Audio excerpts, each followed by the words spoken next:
Chris O'Connor here. Join the Curmudgeon Rock Report's invite-only curmudgeonly community at facebook.com/curmudgeonrock. Also look out for a Spotify playlist that pays honor to this episode. This is the Curmudgeon Rock Report, and this is your podcast made by rock geek iconoclastic outsiders for rock geek iconoclastic outsiders. For those of you who lament that rock music has gone the way of jazz and slipped into niche genre status, we are here to keep that flame alive by providing insight, analysis, recommendations, and honest takes, not hot takes. And hey, there's a good chance you'll learn some rock history you never knew before.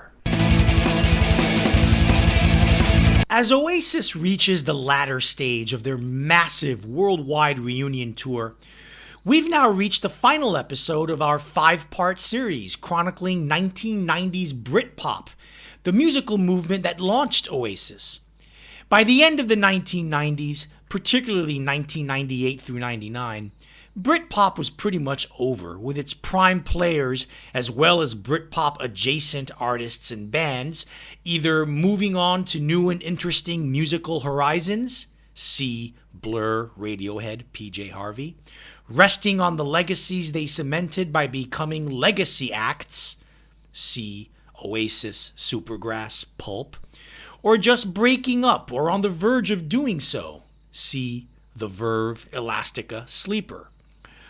While mainstream teeny bopper pop was making a huge comeback at the end of the decade, Britney Spears, the Backstreet Boys, and NSYNC, as in the US, Robbie Williams and the Spice Girls in the UK, guitar-based rock music wasn't completely dead, as you started to see the emergence of the first wave of post-Britpop bands, groups with a softer touch and a sound geared toward a pop audience, characterized by the likes of Travis and Coldplay. Of course, this would lead in the next decade to a crop of even more watered-down, lightweight, middle-of-the-road crap bands such as Snow Patrol and Keane. But thankfully, we won't be talking about them. However, some of the more veteran artists from this vaunted Britpop and Britpop-adjacent era were making notable music in these end-of-the-decade years. Blur were continuing in their experimental phase, ending up with a wildly eclectic tapestry of noisy art rock, psychedelia, electronica, and emotional anguish that would stand as their last major artistic statement. PJ Harvey embraced EDM and trip-hop, assimilating them into her raw sound to produce arguably her most underrated album. Pulp, in the meantime, released an album that showed undeniable artistic maturity and a welcome lyrical evolution. You even had a new wave coming from Scotland. Belle and Sebastian would become indie pop legends with an unabashedly lush and melodic sound that merged the best of 1960s folk rock and chamber pop with the best of 1980s indie jangle pop. The Beta Band released a series of EPs, later compiled as an album, that startled the music world with sonic innovation, high-minded experimentation, and elegiac hymns. So, let's provide a postscript, or maybe even a post-mortem, for the incredible era of Britpop as things start pointing toward the next decade as well as the next century. Welcome to the last chapter of our Britpop Timeline series, and welcome to the Curmudgeon Rock Report. Hey, Art, let's get straight down to business, shall we? Yeah. Yeah, we're going to get right to it. We're going to get in the rocket ship, and we're going to tear the space-time continuum and enter our parallel universe, the Curmudgeon Rock Report's very own parallel universe, where rock and roll is still predominant and never went the way of jazz, and everything's awesome, and like metal is still on the cover of Rolling Stone, and like Oasis never went away, where they didn't have to do a reunion tour, and Noel Gallagher kept making great albums and didn't decide to suck after a while. And so everything is hunky-dory rock and roll-wise in the parallel universe That's a fancy way of saying that this is the segment of the show where we cover new and newish artists that we think that you and would dig, and that we think that in a parallel universe that was just that these would be some big stars and some real breakouts. And we have a couple of it artists. They're it artists among the intelligentsia, but they're not widely broken out. But we're giving them justice, and we're breaking them out here. This might actually be the strongest segment that we've had this year between the two albums, just in my opinion. So, Art, kick us off. Who are you covering in this episode's Parallel Universe segment? Yes. In the 2010s, Margo Price released a run of critically acclaimed, moderately commercially successful old school country music that placed her alongside the likes of Sturgill Simpson as heroes for a new generation of country music fans who hate the drudgery and tacky pop stylings of commercial corporate radio Nashville country. So, in a parallel universe where country music didn't completely go down the shitter from the 1980s onward, Margo Price would be a superstar, headlining arenas and changing minds with her outspoken liberal views on political and social issues. In our moribund universe, Price continued chugging along by reinventing herself with 2020's That's How Rumors Get Started, where she dipped her country sound into a slick veneer of indie pop and rock. It would have been terrible had it not been for the fact that Price is a superb songwriter who can pull off almost any stylistic venture. Her next album, 2023's Strays, saw her delve into lush, dreamy, almost psychedelic country. Co-writing the album with collaborators somewhat diluted the impact of Price's own songwriting voice, and while there were some outstanding tracks, the record was a bit of a disappointment. However, on her latest album, Hard-Headed Woman, Price reaches back into orthodox country music, and it's a welcome turn with some of the best songs she's written in years. Love Me Like You Used to Do is a gorgeous, moving ballad about trying to reclaim the flicker of lost love, and it's rendered with such feeling that it would have made George Jones proud. Losing Streak is a glorious piece of rolling barroom honky-tonk with lyrics entrenched in endearing, reliable, down-on-your-luck tropes that mark the best of country music. Don't Let the Bastards Get You Down is Price at her patented angry/defiant best, with a swinging, romping beat and her lyrically roasting her target. Quote, all the cocaine in the world couldn't get your nose out of my business. Yep. Don't Wake Me Up is a whirling dervish of lyrical imagery, while Kissing You Goodbye is as good of a fuck-off song as any country song you'll hear this year. Overall, it's a solid 3.5 out of 5 stars, and it's as good as what I consider real country music gets this year. Chris? Yep. All you really need to know about this record is that Kissing You Goodbye is a Waylon Jennings cover. Oh, I didn't know that. Okay. Really great Waylon Jennings song, and she pulls it off. So if you can pull off Waylon Jennings, you're pretty damn good. So yeah, Margo Price has been around for a long time, for at least a decade, and she's been an it girl in rock critic circles, and she has definite indie cred, like you said, because she's kind of she's in Nashville, but she's anti-Nashville. Yeah. And she's got some pretty diverse influences. Obviously Tom Petty was an influence when she veered, but now she's back in the yard, and it's pretty apparent that Dolly Parton is a big influence on her, both in terms of her vocal stylings and in terms of her lyrics. The directness and sort of combative spirit of the lyrics. Love Don't Let the Bastards Get You Down. I think that I Just Don't Give a Damn is a great song. Don't Wake Me Up. So there's a lot to really like about this record. It's one of the strongest country records I've heard in quite a while, actually. So more power to Margo Price. She continues to crank out good stuff and to be part of the conversation when it comes to really good vernacular music here in the United States. So, moving on from Margo Price, I wouldn't call it quite a 180, but it almost, let's call it 160. I'm covering this really good young Brooklyn band named Geese, and they have an album called Getting Killed, which is actually getting rave reviews here in the States. That a lot of the writer boys on social media have been talking up Geese with a lot of excitement. And hey, wouldn't you know, I'm in total agreement with the writer boys. This is an album worth getting behind. So let's talk about Geese and Getting Killed. We're at a moment on the indie rock timeline where the music press in America is having a field day with the fact that bands named Goose and Geese are breaking out into it band status at the exact same time. The New York Times is just but one publication that's run a oh so clever Goose versus Geese piece in the last couple of weeks. Now, I haven't heard Goose's new album yet. They're a supposed jam band that I may cover here on the podcast in the near future, depending on whether I actually like it. But I have heard Geese's new album, and boy am I glad I have. After just a few listens, I can tell that the Brooklyn band's fourth studio album, Getting Killed, is one I'll probably grow to truly love.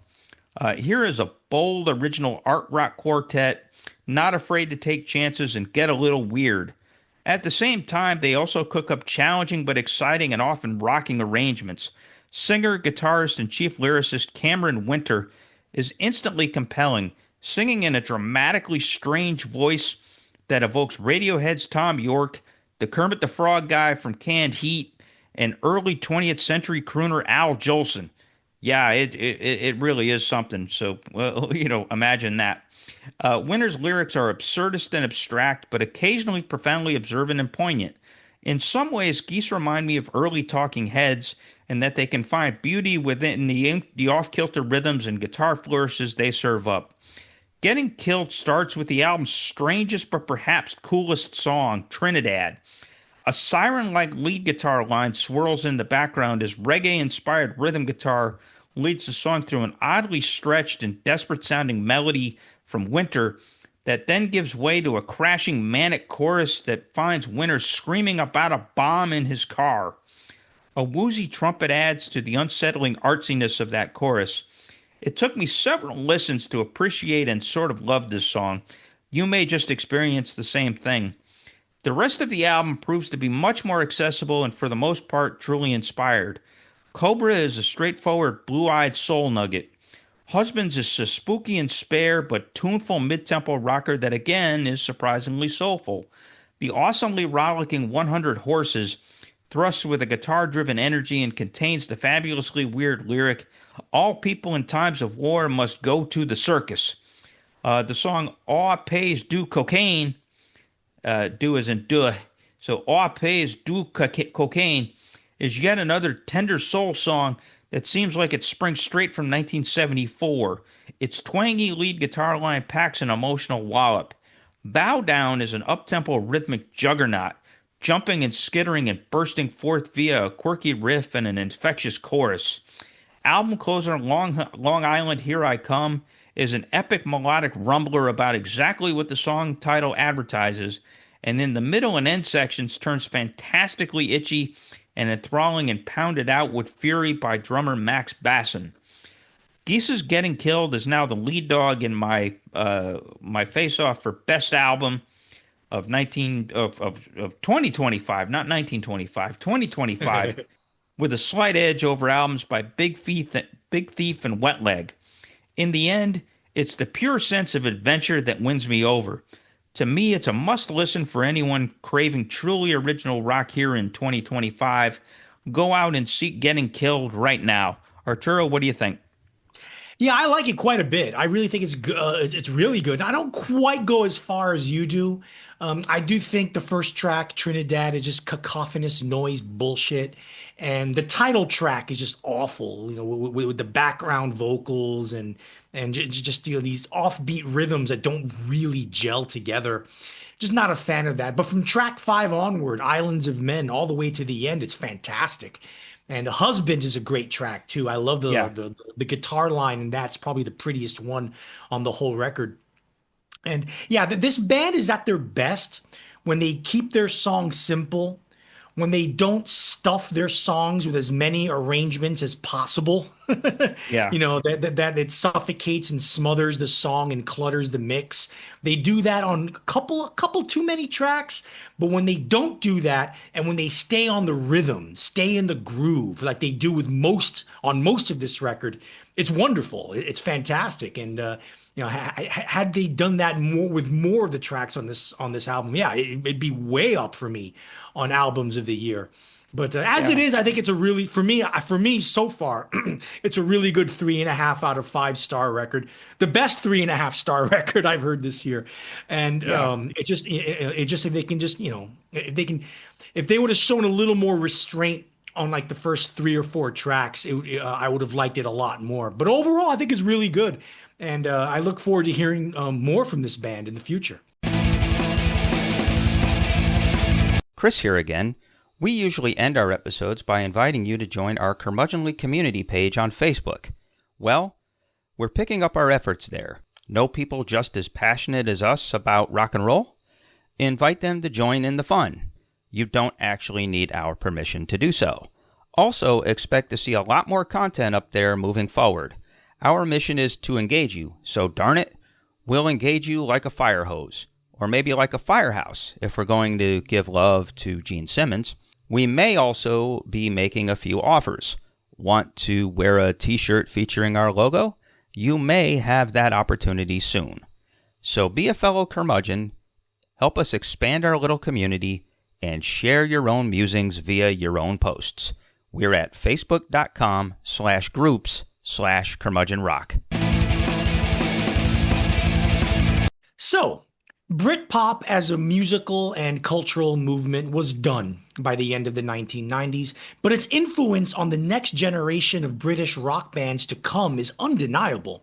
You can hear the anthemic power of Oasis, the sweeping orchestral passion of the Verve, and the emotional bombast of early Radiohead and bands just around the corner. Travis, Coldplay, Muse, with Keane and Snow Patrol coming up behind them. Sure, you can argue that this new crop of British bands are watered down, blander, more lightweight propositions, but they weren't without their merits or a few good songs. Hell, we did an entire episode a while back defending Muse, and early Coldplay, at least until 2005, was legitimately great. But this immediate post-Britpop era had some fascinating, eclectic, original, and indeed great music, both singles and albums, by bands/artists that were mostly in the Britpop adjacent sphere. Hell, even some of the Britpop veterans were putting out some of their best music, as we're going to talk about soon. So, Chris, what do your keen powers of observation see in this end of the decade, immediate post-Britpop era? Well, what I see is that what the Britpop era did was ignite kind of the same thing that grunge did for the U.S., where it ignited a search for meaning, and not just among the fans, but among the bands too. It was like a call to action. It was like Nirvana's success and breakout put everybody on mission for 4 or 5 years before we got it kind of. Then eventually get Days of the New and Creed and bands like that, and it kind of tails off. But there was a period in like '96 and early '97 where you still had some good stuff coming out, and so I think a lot of bands are still inspired to be as creative as possible here in '98 and '99, and so you get some of the artists we'll talk about like Belle and Sebastian. And the Beta Band and bands like that are looking to swing for the fences and really do some good stuff. And then, like you said, you had those artists that didn't necessarily have great albums, but boy, did they have killer singles. And like you said, it's kind of an extension of the sunny side of Britpop. So so Britpop's no longer an event. By 98, 99, Oasis kind of ran its course. Remember the backlash from Be Here Now was pretty strong. and Blur had kind of had fallen off a little bit too, and so things are fading, but yeah, but you get that sunny side, and so you still get some really nice singles and volleys coming out during this period. So yeah, and then it extended. Eventually you get into the 2000s, and Coldplay dominates, and then Muse dominates, and all as well. Basically pop, Britpop. Pop in Britain stayed poppy. Yeah. I think that's kind of the legacy of Yeah. Britpop. Right. It put everybody on mission and in focus. Right.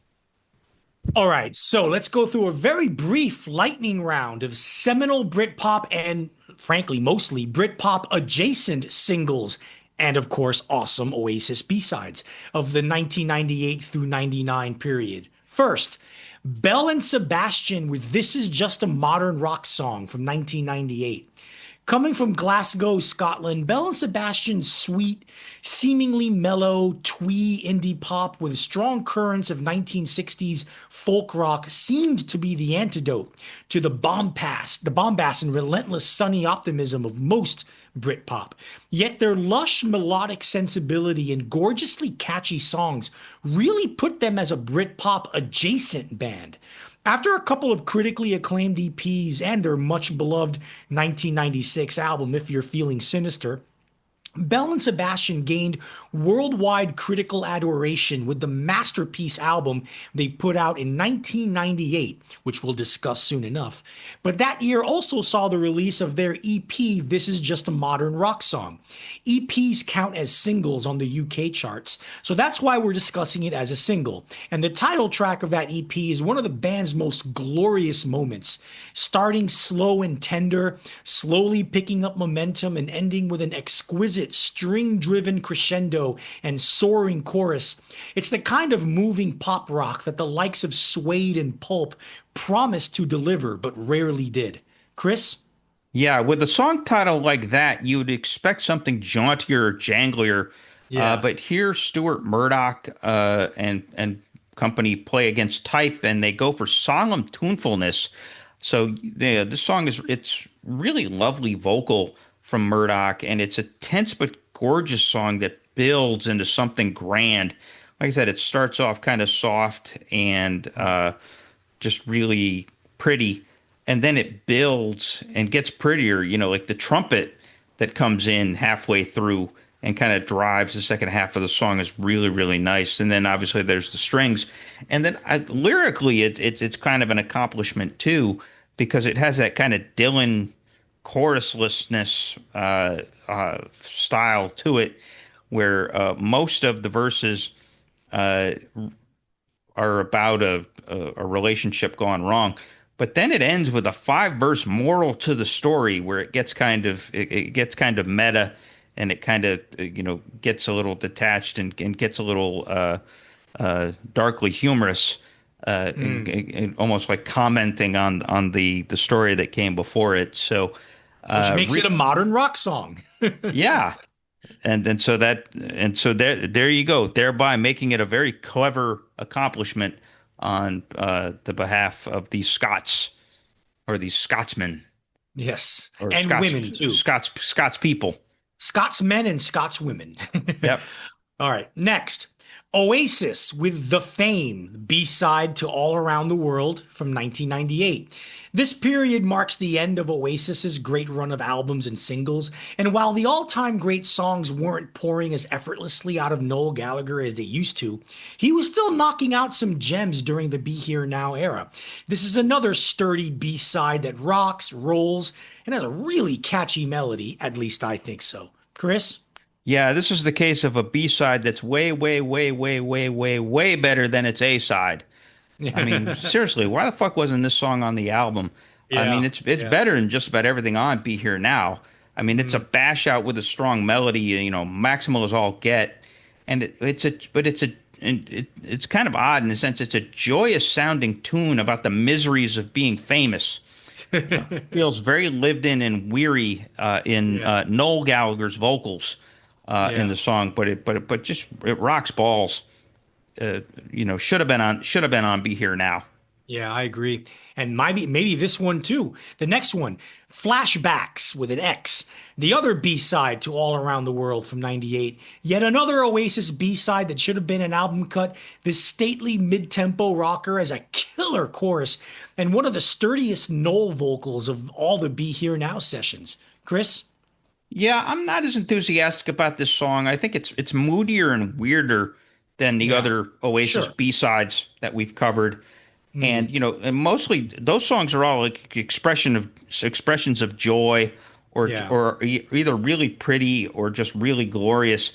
This one is just kind of lurking and stretching and slowed. It bashes, but it's a weird song, and Noel again is sounding tired and jaded. Yeah. Still an affecting song with a sway to it, and I do like Noel's whistling on the bridge, which Yeah. manages to be sweet and kind of creepy simultaneously. Mm. True.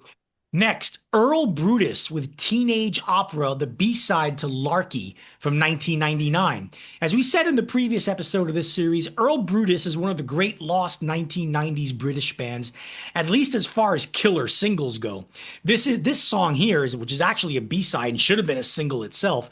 It's slick, sleek, yet aggressive, driving techno rock of the highest order, something this band was really good at. Chris? Yeah, here's how obscure Earl Brutus has become, or how lost they've become. I couldn't even find the A side on YouTube. I couldn't find Larky on YouTube. So neither Opera or Larky are on Spotify, and Wow. Larky I couldn't find on YouTube. So talk about a lost A side. Yeah. Yeah, but Really but this lost. but this song is awesome. It's just more engaging, fist pumping industrial pop from this band. We Yeah. covered two great singles from them on the last episode, and here's another one. These songs are like really all-time swingers and bangers, and they should be a bigger deal. It's so like how the hell? I mean, because I love this song because it's industrial, but then it gets really grungy on the bridge. And so it's like grunge industrial or Yeah. industrial grunge. For Well, what it's Chris, worth, I will let you script an episode devoted to Earl Brutus, the yeah. long lost great British band of the 90s. Yeah, I was going to say there is some sort of like big retrospective album that's available on Spotify that only has like one of the three songs that it has Navy Head but doesn't have Yeah. anything else on it. Mm. But the video on YouTube that I found for Teenage Opera only had 2,000 views, and There you I go. think it's from the video production company. Yeah. Yeah. So it's just kind of so again, why is this band not a bigger deal when they had singles this awesome? I mean, Hey, you're like I talking said, like yeah. like Marilyn Manson quality type songs. I mean Yeah. that's how good they are. Yeah, well, like I said, future episode topic. All right, next. Travis with Writing to Reach You from 1999. When Travis released their blockbuster album, The Man Who, in 1999, it really seemed like the answer to a record label A&R representative's question. What if there was a band that merged Oasis's What's the Story Morning Glory with Radiohead's The Bends? That's basically what Travis's entire career has been since the late 1990s. But hey, if you're going to be a copycat band, at least do it well. Chris? Yep. Obvious influence of the Bends. There's a clean, booming, evocative riffage here Yeah. against a lovely alien-like falsetto. Really nice harmony vocals on the chorus to this song. So, Travis did what they did, and they did it really well. Speaking of which, next song. Yes. Why does it always rain on me? Their huge hit from 1999, again from the album The Man Who. This is Travis's signature song and is quite possibly the greatest song they ever did. The most beautiful ode to self-pity ever written, or at least not written by the Smiths. It's proof that even average bands can have transcendent moments of brilliance sometimes. Yes. Chris? Yes. Why does it always rain on me? I mean, it's just a fun song to sing. I mean, Yeah. it's just a precious song, just a lovely bounce and a gentle falsetto, ironically jaunty mood, gorgeous chorus melody driven by strings. Pretty much a perfect song, Yeah. which is kind of funny because I remember you used to goof on this song back in the day when we No, were I mean ruining. I liked it, but it's an easy song to goof on. Yeah, like you had a lot of fun with the sort of because like I said, it really is kind of a too good to be true chorus. So Yeah. yeah, so you had fun goofing on it, and I will say this song is more Richard Ashcroft than Tom York. Yeah, maybe. Yeah, Yeah. I think that there's kind of a Verve influence here that coming off the stuff that Ashcroft crafted on Urban Hymns in '97 Right. seems to have rubbed off on Travis here. So there you go. Yeah. Next, Coldplay with Brothers and Sisters from 1999. Their very, very first single. We all know Coldplay as that annoying superstar act that sells out stadiums with their insufferable brand of conservative, bland, safe, middle of the road, corporate pop rock fluff. But there was a time when Coldplay were actually kind of good, and early Coldplay were very much in the lineage of, or descendant of, the best of 1990s Britpop and Britpop adjacent groups. A softer Radiohead, a more polite Oasis, Travis with a little more soul, whatever you want to call it. If you want to include key British rock singles that point the way to the next decade in the immediate Britpop aftermath, you have to include Coldplay's debut standalone single. Chris? Yeah, Coldplay was a legitimately great band all the way through 2008, and then they fell off a cliff. But this song here, it's noisier and rawer and more rocking than most anything on the debut album Parachutes from the next year. Sure. But it does show off Chris Martin's gift for translating his dramatic heart into passionate pop music. I mean, basically, he pounds his piano so hard here that it kind of distracts from the song. So it's kind of like a demo quality production. Yeah. It's a standalone single on an indie label, really. Yeah, and so things got much more smoothed out once they got and did Parachutes, and then of course Rush to Blood to the Head, which is a Stone Cold classic, comes out in 2002. But yeah, like you said, this is the prelude to it, and between Coldplay and Muse, you really had the blueprint for the future laid forth in 1999 when not too many people were paying attention. Kind of fascinating.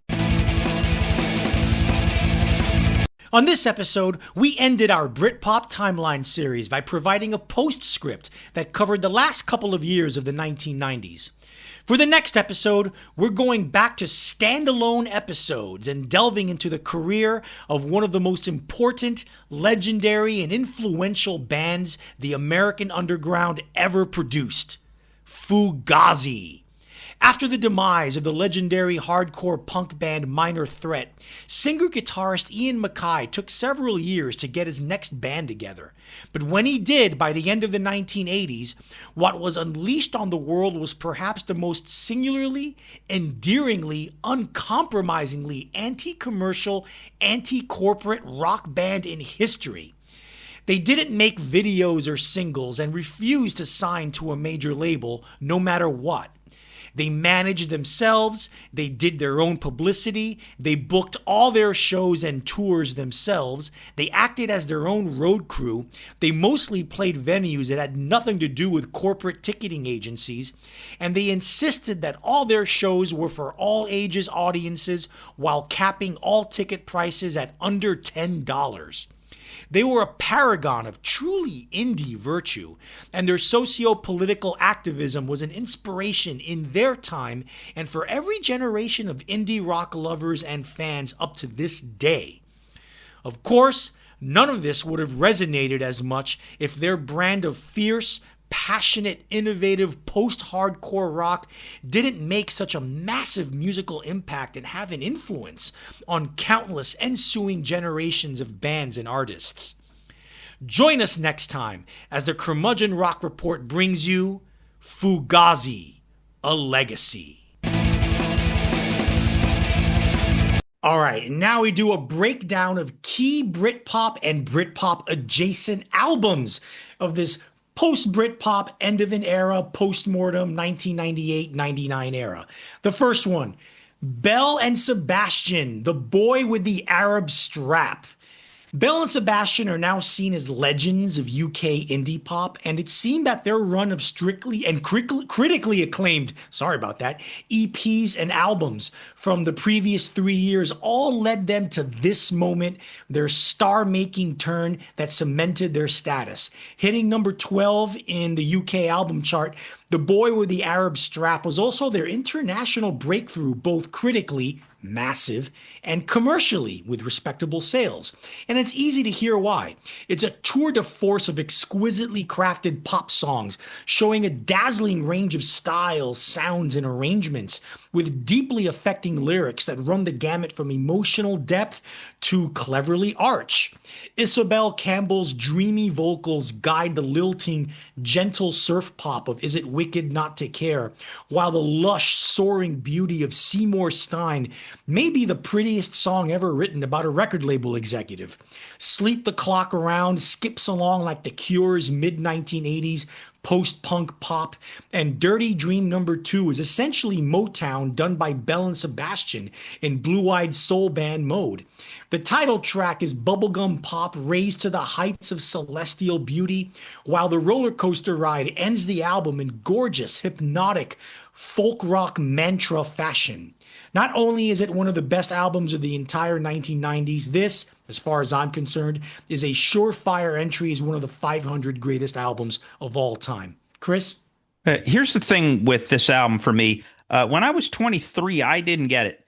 I saw the album as amusingly lightweight and just precious and, going for like 1972 AM radio. It was like modern day Gordon Lightfoot as far as I was concerned. So I didn't take it as seriously as I should have. Over the years, my tune has changed, and I'm kind of on the same page with you. This is just marvelously crafted, delicate pop. There's a difference between precious and delicate. This is just delicately rendered with brilliant little touches. A recorder lick here, a chime here, there, a flute here. A keyboard loop here, and it just really builds up. I mean, The Boy with the Arab Strap is the best song that Jim Croce never wrote. Really, yeah. You can compare it with Croce because Croce at his best is one of the best pop songwriters of all time. So that really Is It Wicked Not to Care is beautiful. I love Sleep the Clock Around because it's so buoyant. And so so kind of subtly joyous. So there's just a lot to love about this record. I think it's aged really, really well, and in a increasingly troubling world, obviously with psychopaths like Stephen Miller and Christy Noem wreaking havoc in the U.S. And basically and Pete Hegseth, employing the military to commit war crimes. This is like a soothing balm of an album for me. I mean, it really was calming to rediscover this record over the last couple of weeks. So great stuff. All right, next, probably the best thing this band ever did, and by far. And it's worth talking about. Chris? Yeah, easily. Basically, the only thing they did worth talking about. And so we're going to talk about Scottish band the Beta Band and their 3 EPs album from 1998. Now, some of you might remember the film High Fidelity, which was released near the beginning of the 21st century. The film stars John Cusack as a snobby but wise record store clerk who, over the course of the story, finds love. Yet its most memorable and classic scene unfolds when the Cusack character bets his coworkers that he can sell 5 copies of an album just by playing a song over the store's PA only once. That song was Dry the Rain, a marvelous single performed and recorded by the Scottish group known as the Beta Band. And of course, that worked. The gag was a great one for those of us in the know about the arc of that song for the Beta Band. A couple of years before High Fidelity hit theaters, Dry the Rain was indeed all the rage among folks who frequented the cool record stores and read the cool music magazines, or like a lucky few of us, wrote about all that cool music for publications. This was the gem that was going to change everything, but alas did not. But damn it, maybe it should have. The 6-minute long Dry the Rain starts with a really cool country and western twang first couple of stanzas as acoustic strumming accompanies odd-sounding steel guitar and clomping drum machine beats. Bandleader Steve Mason croons alongside this musical bed, which builds slowly and continually into something weirdly funky and hypnotic. This quickly became music for white people who can't dance to at least sway kinda gracefully to. Eventually, we get a beautifully bass-driven, never-ending sing-along chorus plastered as well with horns. This all obscures a really wonderfully or hopeful lyric of support for a friend. I will be your light indeed. It all sounded like the future of indie rock, which is why in the wake of Dry the Rain's ascension, the release of the 3 EPs, the Beta Band's first formal LP release, was a pretty big event for the rock intelligentsia and hipster communities of both the UK and the US. Practically speaking, the album was a product of the height of the compact disc's commerciality as a distribution medium. For those of you who don't remember, a CD could store up to 79 minutes and 59 seconds worth of music.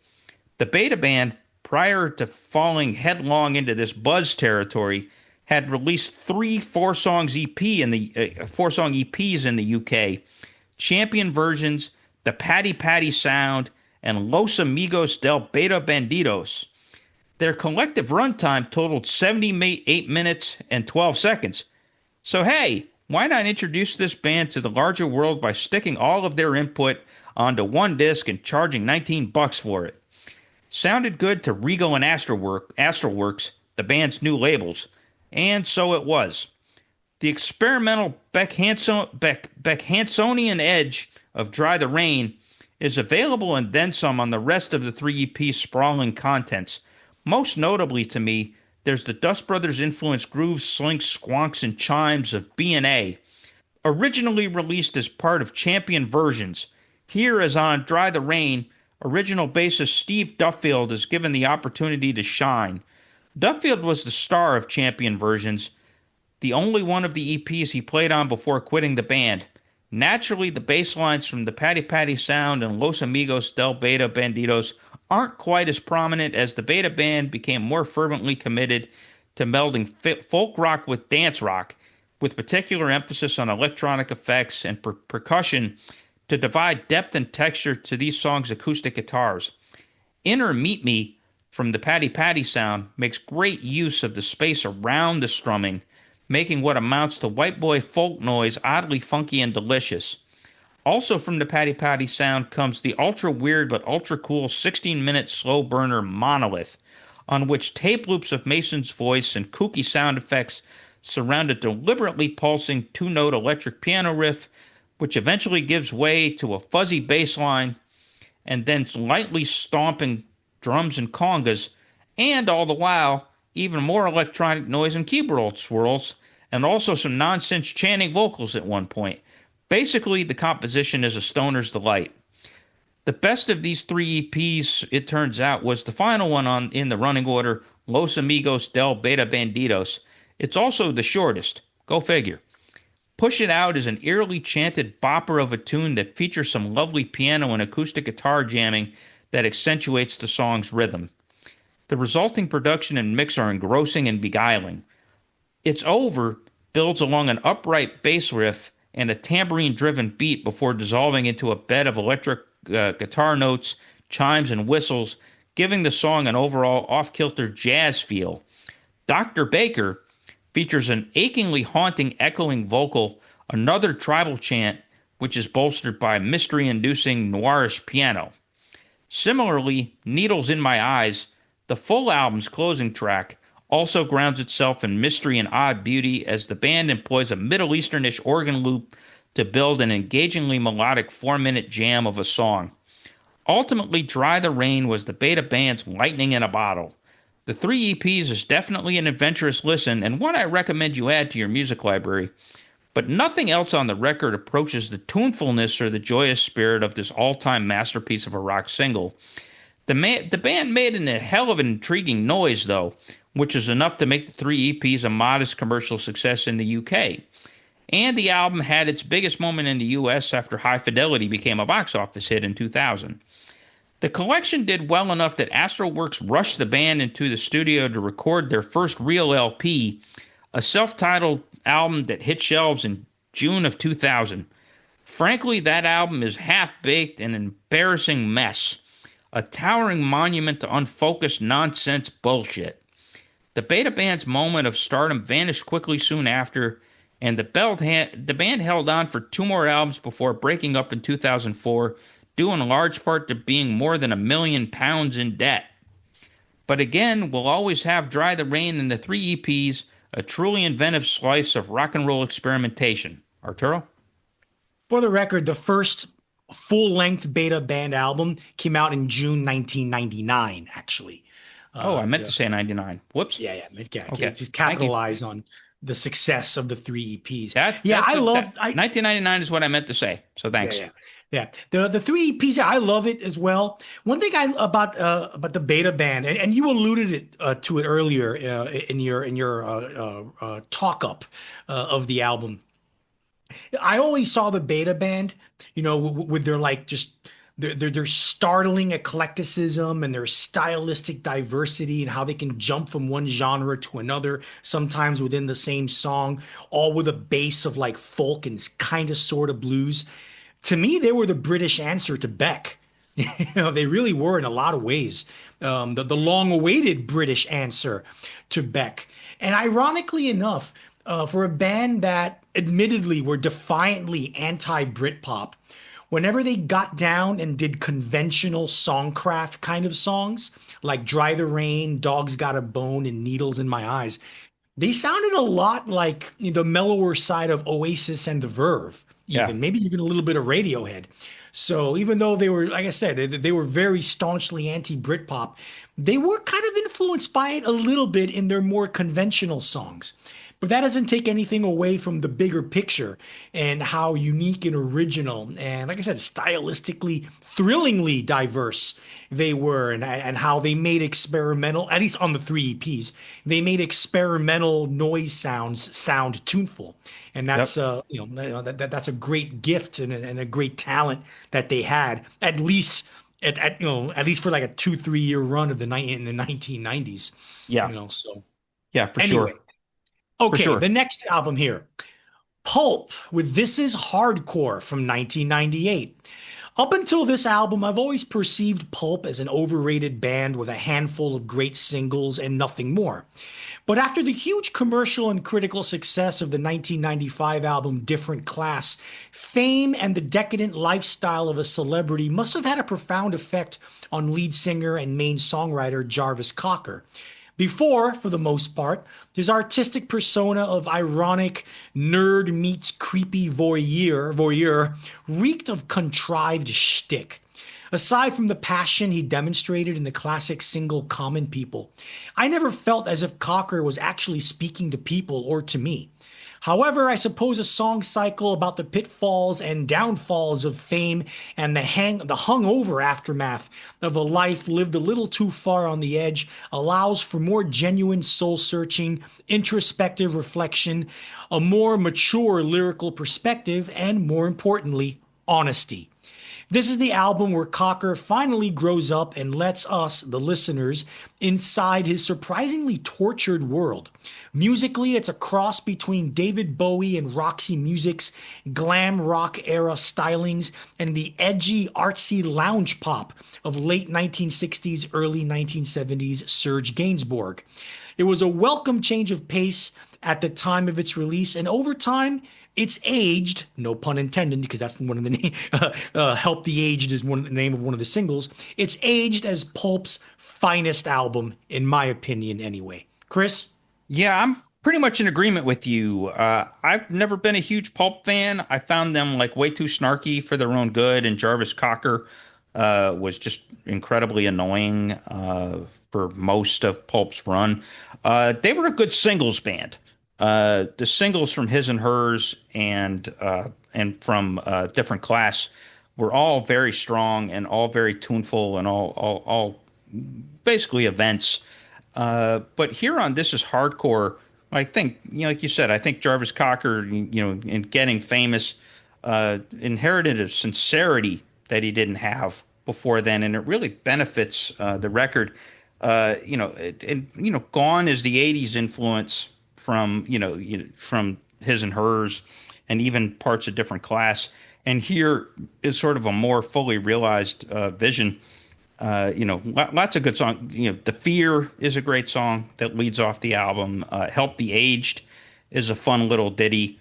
This Is Hardcore rocks. I'm a Man is a really fun song. It's a very Serge Gainsbourg. And then I'm a huge fan. I think the best song of the album is Like a Friend. That's just a really strong pop rock song. And so, yeah, Jarvis Cocker, at this point, actually started to take things seriously, and I think it benefited the band a lot. So I'm actually in agreement with you. I think that this is their best album. Their best singles overall are on Different Class. Right, of course. Yeah, the 3 or 4 singles on Different Class are like in a different class. But this here was a very solid album, and our friend Mike is a huge Pulp fan, and so I know he disagrees with our sort of lack of enthusiasm for this band, but at least they made a good accounting for themselves here, and made up for some of their weirder excesses before now. Yeah. All right, next, someone who arguably never made a bad album. Haha. Who is this? Ms. Polly Jean Harvey. Yes, PJ Harvey, and her album from 1998, Is This Desire? The album Is This Desire represented a striking departure for Polly Jean Harvey, whose incendiary guitar playing and raw, bluesy paeans to explicit sexuality, violent fantasies, and romantic desperation had made her a rock and roll icon by this period of the late 90s. Harvey apparently was in a moodier, more solemn headspace in '98, and the sound of Is This Desire reflected this emotional struggle. The blast-off guitar here was mostly replaced by sensuous bass, drum machine rhythms, and striking electronic atmospherics. The aesthetic, for the most part, was closer in kind to the trip-hop of Portishead and Massive Attack than to the jagged punk blues of her 1993 classic Rid of Me and the swampy spookiness of the unbelievably great 1995 effort To Bring You My Love. Thematically, the songs center on laments of love and lives lost, and on spiritual longing and spiritual reckoning. The Wind, for instance, is a throbbing, thrilling, bass and drum-driven soul tune that reveres the Christian martyr St. Catherine and a church on a hill named in her honor. The song expertly juxtaposes an alluring, whispering speak-sing from Harvey with her full-throated, passionate singing to create a startlingly mystical effect in running those two vocal tracks simultaneously. The next song on the album, My Beautiful Leah, is pure electro-industrial bliss, propelled by scorching hot fuzz bass line, a sensual yet hard-hitting drum and eerie keyboard noise. So really good stuff. Harvey here smokily but empathetically sings about a troubled, spiritually lost, and suicidal young woman. A Perfect Day Elise is a dizzying, fuzzying, echoing tale of lust-stained murder at a hotel. The Garden is yet another hauntingly rendered minimalist piece detailing an ill-fated romantic tryst. The piano notes on the song's bridge are especially provocative. The River is a gently rumbling piano and trumpet ballad about the baptism of a child that borrows liberally from a short story by the brilliant Southern Gothic author Flannery O'Connor, no relation to me. Title song and album finisher Is This Desire is the closest thing to resembling PJ's previous MO, guitar-painted blues about carnal longing. But even here, there's a use of space and mood that manages to evoke the inherent dramatics of trip-hop. That's a neat trick on an album full of them. Is This Desire marked an artistic turn and period of growth for PJ Harvey. She molted one skin and tried on another in some ways becoming a more disciplined and complete artist in the process. The character studies and confessionals on this album are heartfelt and deep, and Harvey's newfound minimalism and electropop experimentation add even more pathos to the proceedings. I hadn't heard the Is This Desire in a long, long time before preparing for this episode, but I'm glad I was able to revisit it. It's a much more rewarding listen now at 50, having been through some travails of my own, than it ever was in my early 20s. Seek out the album and feel all the feels for yourself. Arturo, what say you? Yeah, I love this record. I think it's her most underrated album. The irony is that her early work, that alternative blues punk rock that she was doing earlier on, is all about, just demented sexual relations. But the irony is that this is actually her most sensual and sexiest record. Really, more than any album before or any of her other albums afterward. This is her sexiest record. The electronic grooves and the trip hop, I wouldn't even say undertone, I would say overtones. Yeah. The trip hop overtones and the electronic grooves really add they really enhance her songs in this and give it kind of a darkly romantic feel to it, perfectly in line with Portishead and Massive Attack at the time. Gorgeous record. Really, really interesting lyrics. This is the first album, I think, where she's finally going outside herself a little bit into some of the story songs that she's writing here. And she would explore that later on in the 21st century. So she's giving you lyrically, she's giving you a glimpse of the next century of her work on this album. And musically, she's very much in the moment with what in the late 1990s, when you had that merging of electronica and rock that so many bands and artists were doing. It could have easily come across as bandwagon jumping and and basically stylistic costuming, but she pulls it off because the songs are really good, the lyrics are really good, and it's done with integrity and it's done with an artfulness. Yeah, and she showed here more than the other albums that she did before this that she's such a neat character study artist and lyricist. Right. That one song I didn't mention, but I should, is a really beautiful kind of rockin' song called Catherine, which is told from the perspective of the Roman emperor that killed Saint Catherine. Oh, wow. And so it has this sort of creepy, what could have been wistfulness to it from this psychotic emperor that martyred Saint Catherine. So really, really good stuff. All right, the next album on this countdown, Blur with 13 from 1999. Blur's self-titled album from a couple of years earlier was, in addition to being a worldwide commercial success, an artistic breakthrough in that it helped the band shed their old skin as stalwarts of Britpop and quote-unquote traditional British rock into something much more interesting and enduring. They embrace an accentuated, noisy, distorted guitar rock and a heavier, punkier indie rock sound, aspects that were always lying underneath their musical formula, while maintaining their tight songcraft and stylistic diversity, which meant the new musical direction managed to still sound uniquely like Blur. For the follow-up album, which came out in early 99, they used their newfound focus on Graham Coxon's increasingly edgy guitar work as a springboard into more experimental waters, this time delving into eerie electronica, trip-hop, and even a little bit of dub reggae. Listening to this record more than 20 years after it came out, it's startling to think that this is the same band that did Parklife just 5 years earlier.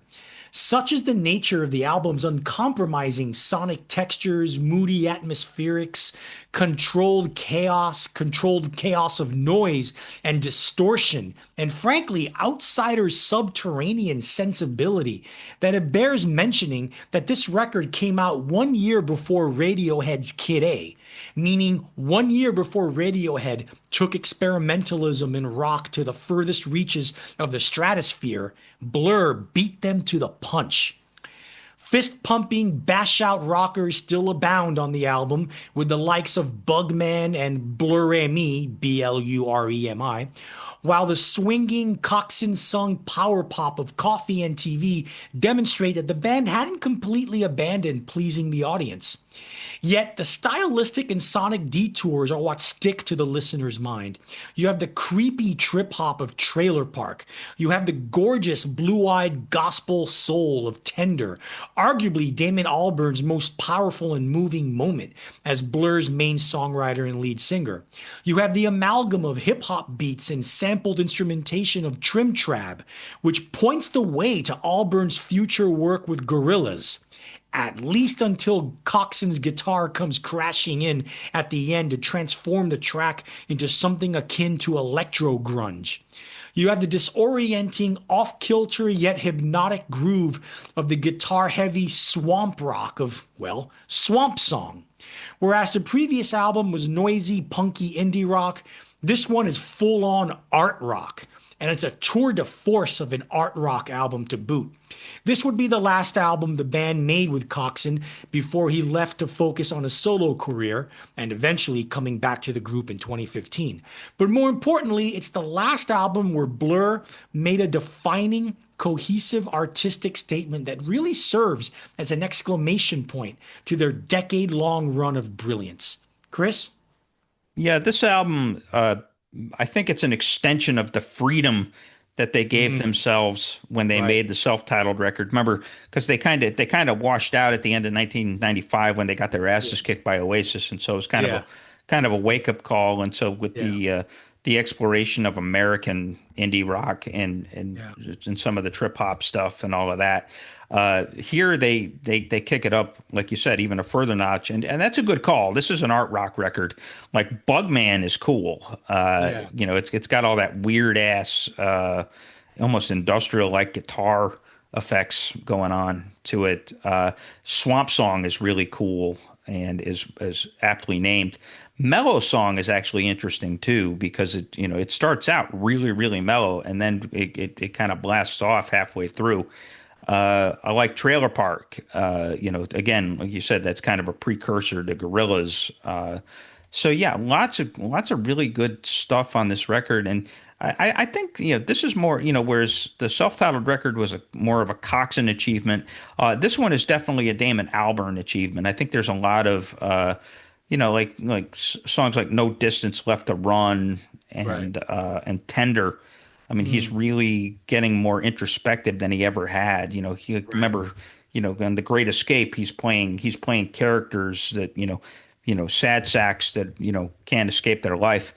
Here he's pure Damon Albarn and, is quite confessional in spots too. So yeah, this was a really, really strong record. Not quite Park Life, not quite the self-titled record, but really, really damn good. I would say overall the best song on it is probably Tender. Starts off really good and just really engaging, 7.5 minute long gospel song. It's like, whoa, okay, that's a statement. So there you go. All right, the final album on this Britpop and Britpop adjacent albums at the end of the 1990s that really is post Britpop. We have probably alongside Coldplay the ultimate post Britpop band, Chris. Yeah, Muse, and their album Showbiz. This was their debut full length LP, and unbeknownst to most Britons, the future was actually now in 1999. That's when the mighty Muse made its full length album debut with the release of Showbiz.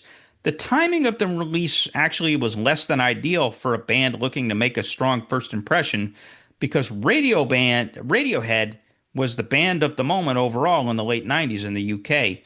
That band's extraordinary 1-2 punch of bombastic, powerful guitar rock in the form of the Bends and OK Computer had collectively become a North Star for British rock by this period, as evidenced by the rise of bands like Travis, who we covered earlier in the episode.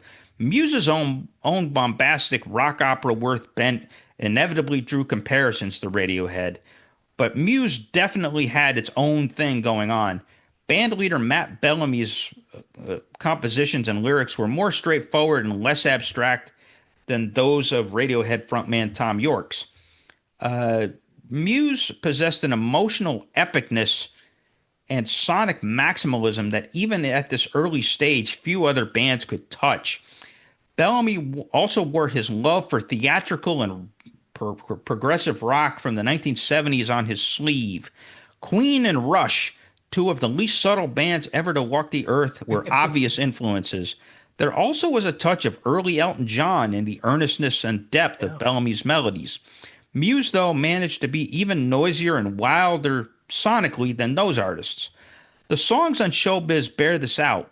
Dramatic piano notes and Pain crooning launch album opener Sunburn, which builds into a fiery anthemic rocker on which Bellamy immediately shows off his extraordinary vocal range, lustily singing the verses in a lower register and reaching a near falsetto on the chorus.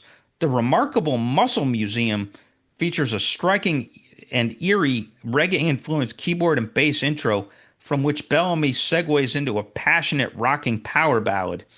The vocal performance here on Muscle Museum is just magnificent. The band slows things down on the lovely slice of tortured nostalgia Falling Down. The song is one part country confessional, one part cabaret jazz, and one part Freddie Mercury prog ballad theater. Title track Showbiz thumps and throbs with drama, starting off soft and quietly desperate with lyrics about self-destruction before building and launching into a rousingly loud prog rock splendor. The gorgeous Unintended, my favorite song on this record, is another exquisite Queen-inspired power ballad with acoustic guitar and ethereal vocals driving Bellamy's pained expression of his inability to move on from heartbreak and dive into a promising new relationship. This is the song, more than any other on Showbiz, that presents Bellamy as a unique, compelling rock and roll voice. Dude's pain is palpable and wholly believable. It's an absolutely bravado vocal performance. Muse, of course, would go on to become the biggest rock band in the UK and perhaps in the entire world by the end of the next decade, refining their dramatics and sci-fi tinged sense of longing to dizzying arena rock heights. But it had to start somewhere, and here it was. Showbiz is a hell of a good rock record.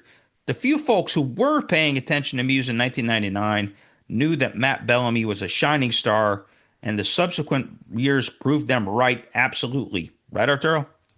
Yeah, at this early point in Muse's career, what separated them from the other many bands influenced by Radiohead, whereas, say, Travis were more influenced by the softer side of the Bends.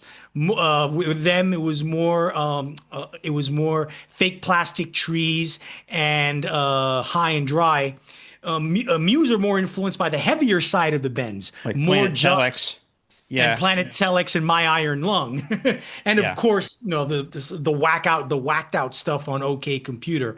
But yeah, they would go on to embrace electronica, classical, prog rock, spacey psychedelia, you name it, all, and even some punk rock, all the way in between in the next decade plus.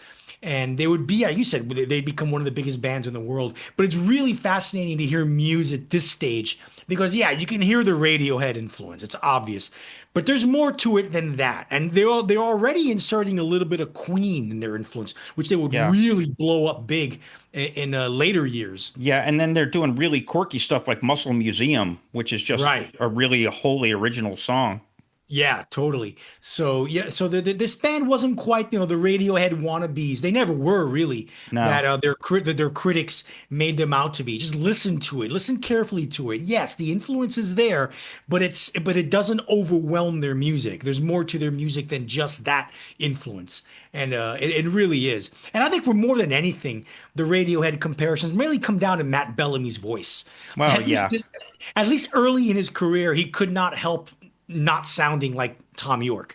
Well, yeah. But that was but Bellamy was authentic though. I mean, it's not like he was doing a Tom York impression. He was doing Matt Bellamy, and Matt Bellamy is just like, an opera singer basically. Yeah. Yeah. And he's also a badass guitar player. You hear some of that on this record as well. I mean, he would become more of a guitar hero in later records and get more outlandish. But you can hear it here. This is a really good record. It's maybe the most underrated album in Muse's catalog because it's the one that's kind of forgotten alongside Absolution and Black Holes and Revelations and all those others. But this is a really good record. And, like with that Coldplay single, this album points the way to British rock in the 21st century. So, Yes, it does. perfect way to end or give a postmortem and add a postscript to the Britpop era of the 1990s. Yes, this album indeed was a bridge to the future. Yeah. And what a future it was. And speaking of future, we're done with this series. Yeah. This was part 5 of 5. Yeah. And so we've now covered very extensively British rock in the 1990s. With that said, folks, as we always do at the end of these episodes, we encourage you to join our fabulous curmudgeonly community on Facebook, where there's lots of mirth and merriment to be had, and some good interactivity. And Arturo posts a lot of cool YouTube videos of some of the stuff that makes it to our episodes. So join us there. Go to facebook.com/group/curmudgeonrock. We're invite only, but unless you're a total cretin, we'll let you in. Got anything to say about this episode? Do you disagree with any of our thoughts? Are you a huge Pulp fan and you're tired of us shitting on Pulp? Let us know. And send us fan mail at curmudgeonrock@gmail.com. And as always, we'll have a special Spotify playlist featuring music from the artists that we discussed on this episode. And you can find that in our episode descriptions wherever you access this podcast, whether that's Apple or Stitcher or Amazon or anywhere else. And so enjoy this music from 1998 and 1999 as you soak up our take on it as well. So dig it.